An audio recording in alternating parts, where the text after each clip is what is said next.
Diabetes, el calor, la humedad son la combinación perfecta para que proliferen los hongos en las uñas y en la piel. Hoy está con nosotros Alan Valverde, quien es especialista en micología, para explicarnos cómo hacer y cómo atacar en caso de que aparezcan. Alan, muy buenos días y por favor explíquenos qué hace, o sea, qué condiciones hay que cumplir para que aparezcan los hongos. Buenos días, muchas gracias. Sí, bueno, primero hay que recordar que los hongos son microorganismos, ¿verdad? Que no dependen de las personas para poder crecer. Ellos van a estar presentes en el ambiente e incluso al nacer muchos heredamos de nuestros papás también esa microbiota, ¿verdad? Entonces,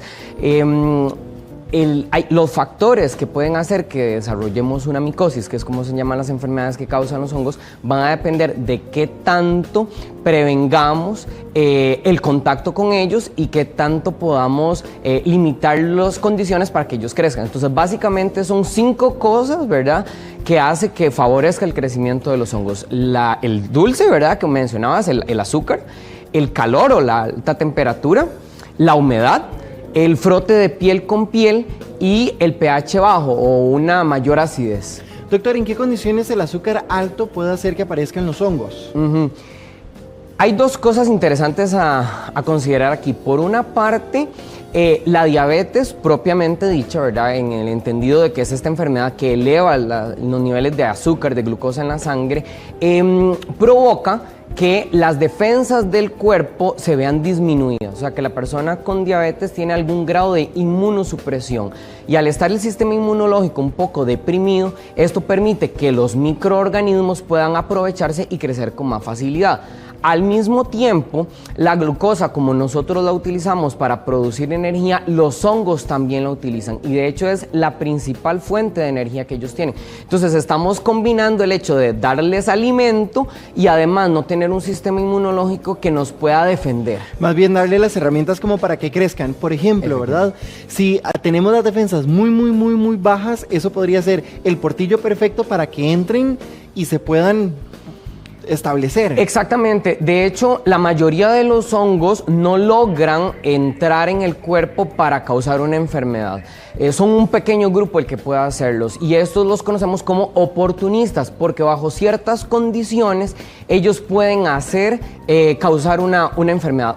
Creo que el caso o el ejemplo más típico y más interesante es el caso de Cándida, ¿verdad?, que es muy conocido. Es una levadura que vive con nosotros, que la tenemos desde la infancia y que en condiciones normales no va a causar problemas. Pero cuando hay, por ejemplo, roce de piel con piel en esas zonas que conocemos como intértrigos, como por ejemplo los pliegues inframamarios, las ingles, las axilas, hay aumento de sudoración y por lo tanto humedad y calorcito, ¿verdad?, especialmente en esta época del año, entonces la levadura empieza a sobrecrecer, el cuerpo, las defensas locales de la piel no la logran contener y entonces podemos llegar a desarrollar lesiones que se pueden manifestar a la vista, ¿verdad? Por ejemplo, si yo empiezo a notar, ¿verdad?, en el brazo o en algún sector del cuerpo, algunas manchitas blancas, ¿cómo puedo identificar si son hongos? Efectivamente, hay una grandísima variedad de morfologías, ¿verdad?, y de apariencias clínicas que podrían manifestarse en nuestra piel, porque también hay una gran cantidad de hongos diferentes que pueden causar este tipo de lesiones. Entonces, efectivamente, ese tipo de manchitas son interesantes de considerar porque pueden estar dadas por una dermatitis solar hipocromiante, que es lo que comúnmente conocemos como hijos de sol, ¿verdad?, que evidentemente no está involucrado con el tema de los hongos, pero perfectamente podría ser otra levadura diferente que se conoce como malacesia. Entonces, para poder saber si es un hongo o si es una dermatitis solar, tenemos que ir al laboratorio para que nos hagan un cultivo y un frotis para darnos cuenta si realmente es eso, porque el tratamiento evidentemente va a diferir una de otra. Don Alan, veamos por ejemplo estos ejemplos, ¿verdad? Es para saber si esto, cómo identificarlo, si es un hongo, ¿verdad? Claro, hay algunas, bueno, evidentemente la mejor forma de saberlo es por medio de un examen de laboratorio que nos diga con el nombre y apellido cuál hongo es el que estamos enfrentando, pues para que el dermatólogo pueda tomar las mejores decisiones terapéuticas y combatir esa enfermedad. Sin embargo, exactamente. Sin embargo, hay algunas características morfológicas que nos pueden ayudar a orientar o a sospechar si realmente lo que estamos enfrentando es una micosis o una dermatitis de otra índole, ¿verdad? Por ejemplo, una alergia. En este caso, llama mucho la atención. Bueno, en primer lugar, nos damos cuenta de que es una zona, un pliegue cutáneo. En este caso, axila, podría ser inframamario, intermamario, una ingle, etc. Entonces, número uno, llama mucho la atención que es una lesión muy sonrosada, ¿verdad? Entonces, esto nos habla de una inflamación bastante aguda. Este tipo de inflamaciones que se ven rápido y muy enrojecidas tienden a ser dadas por cándida. Otra de las características que nos pueden llamar la atención es esta cantidad de manchitas que se ven alrededor. Esto es lo que nosotros conocemos como lesiones satélite o lesiones satelitales, que son pequeñas lesiones que se separan de la lesión principal y que están dadas normalmente por los hongos del género Candida. Entonces, es muy interesante porque si vemos que aparece repentinamente una mancha roja que puede picar, que puede inclusive llegar a doler porque la piel se puede fisurar y que tiene lesiones satélites, hay una alta sospecha de que podría ser una micosis y valdría mucho la pena ir al laboratorio a que se nos haga un frotis y un cultivo.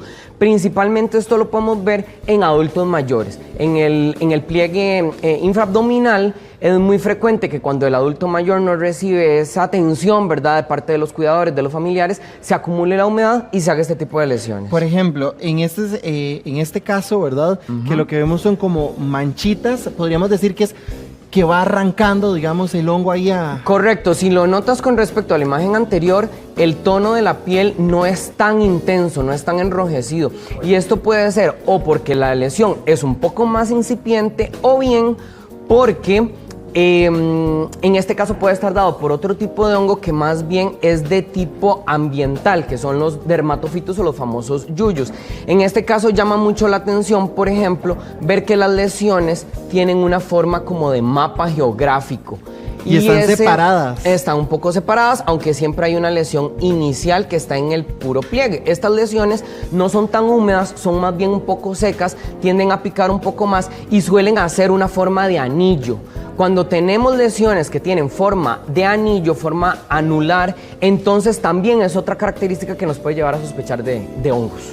Ok, vamos a ver, por ejemplo, en este caso, ¿verdad? Que tal vez usted dice, bueno, yo me baño bien, me seco bien entre los dedos, pero aún así se me hace como pie de atleta, por llamarlo de alguna forma. Esta es otra manifestación del grupo de los dermatofitos. En este caso es más frecuente en niños pequeños y es una cuestión de manejo de la humedad, ¿verdad? Si el chiquito está en clases de natación o si tiene hiperhidrosis, que es esta condición en la que la persona suda muchísimo, de pronto con el baño diario no es suficiente para controlarla y entonces se va a empezar a ver esta típica descamación, ¿verdad? En el que la piel se levanta, se hace como una costra y la maceración blanca que se puede ver en los, nuevamente, sitios de intertrigo, donde hay roce de piel con piel y una mayor tasa de humedad. ¿Verdad? Ahora, ¿cómo podemos entonces tratar de prevenir este tipo de aparición de hongos? Claro, como hemos venido conversando, controlar los factores de riesgo es lo más importante. Entonces, muchas veces creemos que con el baño diario es suficiente y la verdad es que no siempre es así. Por ejemplo, una gran recomendación en el caso de los pies es que se pueda secar, además de la toalla, utilizar la secadora de pelo. El aire caliente permite que la piel que está más escondida se pueda secar de una mejor manera y así evitamos que el hongo se logre instalar. Otro, por ejemplo, ejemplo muy importante que se puede utilizar con los adultos mayores es el uso de talcos, ¿verdad? Hay muchos tipos de talcos, sin embargo yo los invito a que puedan ir al supermercado y revisen, porque hay talcos que son antibacteriales y hay talcos que son antifúngicos. Entonces, si usted tiene un adulto mayor que tiene estos problemas, que es diabético, que tiene sobrepeso u obesidad, entonces valdría mucho la pena que después del baño diario se seque con la secadora de pelo y se aplique el talco para de esta manera evitar que estos hongos puedan instalarse y que puedan crecer, ¿verdad? Evitemos entonces a toda costa esos ambientes húmedos para que crezcan. Muchas gracias por acompañarnos esta mañana. Todo un gusto.